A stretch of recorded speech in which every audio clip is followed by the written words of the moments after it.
যেমন থামেনি তাহসান আর রোজার জীবনও। আমরা সবসময় বলি জীবন একটা গল্প, কখনো এই গল্পের ক্লাইম্যাক্স আসে, কখনো পর্ব বদলায়, কিন্তু জীবনের গল্প কখনো থেমে থাকে না, চলতে থাকে এর নিজস্ব ধারাবাহিকতায়।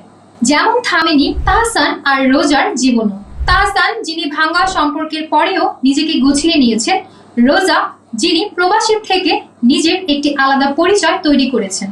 দুজনেই জীবনের একটা সময় একা ছিলেন, কিন্তু কখনোই একা থাকতে চাননি। তাদের জীবন এটাই প্রমাণ করেছে যে ভালোবাসা আবারও ফিরে আসে যদি মন খোলা থাকে।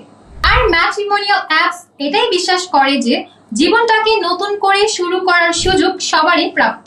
আপনি যদি ডিভোর্সিও হন, তবে এটা মনে রাখুন আপনিও হতে পারেন কারোর জন্য সেরা একটি অপশন। ঠিক যেমন তাহসান রোজার জন্য হয়েছেন এবং রোজা তাহসানের জন্য। অনেক সময় পরিবার, সমাজ, এমনকি আমরা নিজেরাও ডিভোর্স শব্দটাকে ভয় পাই, কিন্তু একবার ভাবুন, কেউ যদি ভাঙা পথের পর আবারও হাঁটতে চায়, সেটা তো সাহসের গল্প, এবং সেই সাহসকে আমাদের স্বাগত জানানো উচিত, প্রশ্ন নয়। ম্যাট্রিমোনিয়াল অ্যাপসে আপনি আপনার পছন্দের যে কোনো বৈবাহিক অবস্থা সম্পন্ন পাত্রপাত্রীর প্রোফাইল সার্চ করে দেখতে পারবেন।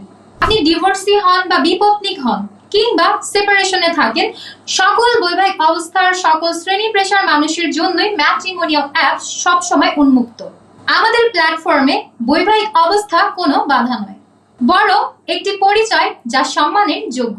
ম্যাট্রিমোনিয়াল ভাঙা নয়, সাহসের গল্প, যাদের জীবন দ্বিতীয়বারও শুরু হতে পারে তাদের জন্য।